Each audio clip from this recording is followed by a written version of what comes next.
Na gradu Negova je 31. marca potekala tiskovna konferenca, kjer so predstavili novosti in načrtovane prireditve v turistični ponudbi gradu Negova v sezoni 2022.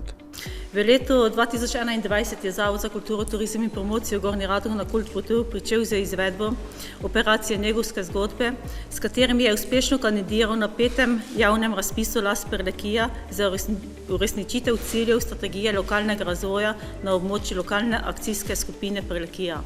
Vrednost celotne operacije znaša 82.000 evrov. Delež 70% upravičenih stroškov je financiran se strani Evropskega kmetijskega sklada za razvoj podeželja. Projektni partner v tem projektu je Turistično društvo Negova Spodnji Ivanjci. V okviru te operacije smo realizirali 3 nove turistične produkte za obnovitev turističnega programa na gradu Negova z izvirnimi, sodobnimi in privlačnimi vsebinami. Prva takšna popestritev je mistični grajski izziv Negova. Gre za igrifikacijo z elementi escape rooma. Igrifikacija je prilagojena vsem generacijam, obiskovalcem omogoča, da si skozi 10 posebnih izzivov grad ogledajo in ga raziščajo na zabaven in privlačen način, spoznavajo mite, legende in zgodovinska dejstva, se seznanijo z vsebinami, ki jih grad ponuja. Igra je delno digitalizirana, delno oziroma v večji meri pa podprta z mehansko tehnologijo. Saj na tak način omogoča igralcem, da doživijo in spoznajo grad v celoti. Zasnovana je v 3 jezikih, slovenskem, nemškem in angleškem jeziku. Nekako časovni okvir celotne igre pa traja 2 uri. Celotni projekt oziroma izvedbo je izvedlo podjetje oziroma predstavnici sta danes tukaj prisotni, Mini Adventures. Seveda igre posebej ne bomo prikazovali, lahko pa si jo preizkusite danes. Če imate 2 uri časa, vam z veseljem tudi jo predstavimo in potem lahko odigrate in spoznate grajske mite. Drugi takšen projekt oziroma operacija je hologram Ivana Krambergerja v izvedbi Kulturno-izobraževalnega društva Kibla iz Maribora. Seveda Ivan Kramberger letos mineva 30 let od njegove smrti, zato smo nekako ga ovekovečili oziroma njegov duh postavili v grajske prostore. Saj je, če lahko tako se izrazim, legenda 20. stoletja slovenskega prostora. In pa tretja tovrstna operacija je Dihanje zemlje. Gre za mofete in slatinske vrelce v izvedbi profesorja dr. Dominika Vodnika iz Biotehnične fakultete Ljubljana in pa dr. Nine Erman iz Geološkega zavoda Slovenije. Posebej strokovno vodenje bosta izvedla po tej tiskovni konferenci, zato seveda vsi ostanite še z nami in si jo ogledajte, kajti razstava je zelo vredna ogleda, bom rekla, in pa tudi strokovnega vodenja. Seveda gre za neke pričakovane učinke iz tega projekta, povečanje prihodkov s strani turizma in pa večji obisk na splošno regije in pa gradu Negova. Na tiskovni konferenci so predstavili tudi dosežke v okviru evropskega projekta Ruritaž. Že od leta 2019 poteka evropski projekt Ruritaž za regeneracijo podeželja oziroma podeželske kulturne dediščine, ki ga vodi Univerza v Bologni in se letos konec avgusta zaključuje. V okviru tega projekta smo vsa 3 leta doslej in letos bo 4. leto izpeljali programa, kot sta negovanje oziroma zeliščarski dan, ki smo seveda ga, tako kot tudi drug program Festival ljubezni, morali prilagajati in predstavljati glede na našo epidemijsko situacijo. Veseli smo, da nam je kot enim redkih, če ne tudi pravzaprav edinim, dejansko uspelo spraviti kljub temu ves program skozi, skratka ga realizirati doslej. In hkrati tudi recimo na nek način pokazati, kako si predstavljamo vsaj v nekih recimo manjših okvirjih delovanje gradu Negova kot kulturnega, v bistvu kulturno-dediščinskega in tudi naravoslovno-dediščinskega okoliša oziroma same lokacije.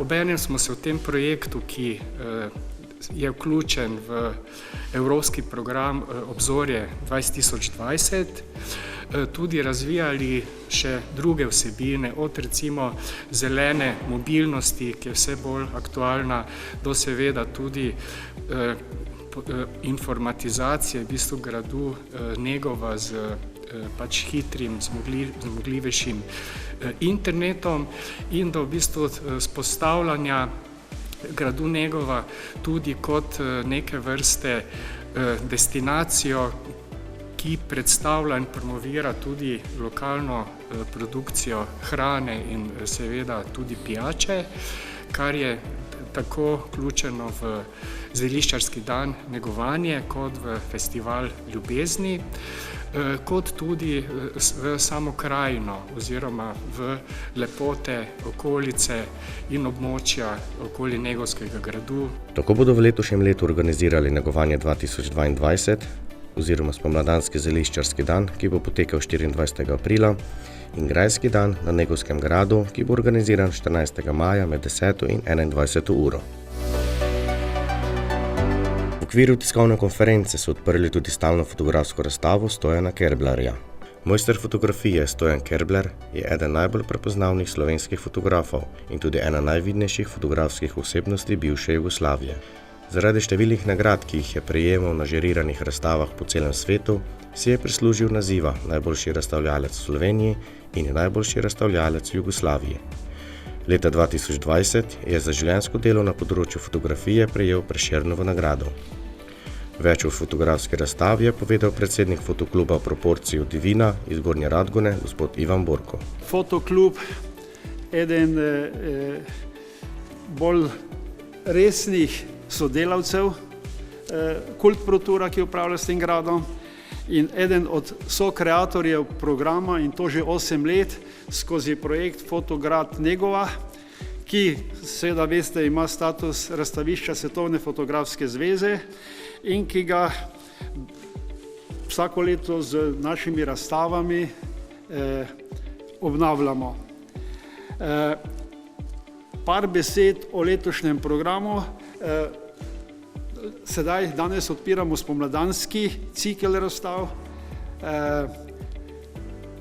Razstave boste si ogledali, fotografije govorijo same za sebe, v prilogah, ki ste jih dobili, so spremne besede, življenjepisi avtorja, ravno tako najdete to na razstavah, tako da o tem ne bomo preveč govorili. Mogoče kakšno besedo dve, v glavnem v spomladanskem delu razstav predstavljamo, da bomo začeli pri našem Vasi Doberleto, ki se je udeležil, še turško fotografinjo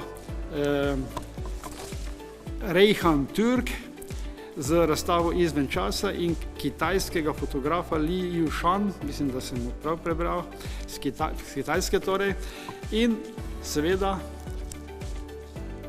kot smo mi že navajeni, vsako leto naredimo nekaj več. Letos obljubljamo to, kar smo lansko leto napovedovali. To je razstava Stojana Kerblera, ki ga pozdravljam med nami. To bo stalna razstava in s to razstavo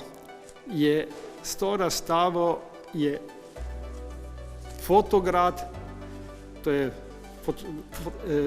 razstaviščni center, naredil velik korak naprej pri našem nekem končnem cilju, da bi postali fotografsko središče Slovenije in širšega dela tudi Evrope, sveta. Poleg gradu Negova z bogatim celoletnim programom obiskovalcem vsekakor ni dolg čas. Negova oziroma nasplošno Gornja Radgona, Negova spada pod Gornjo Radgono, ima zelo bogato kulturno in pa naravno zgodovino.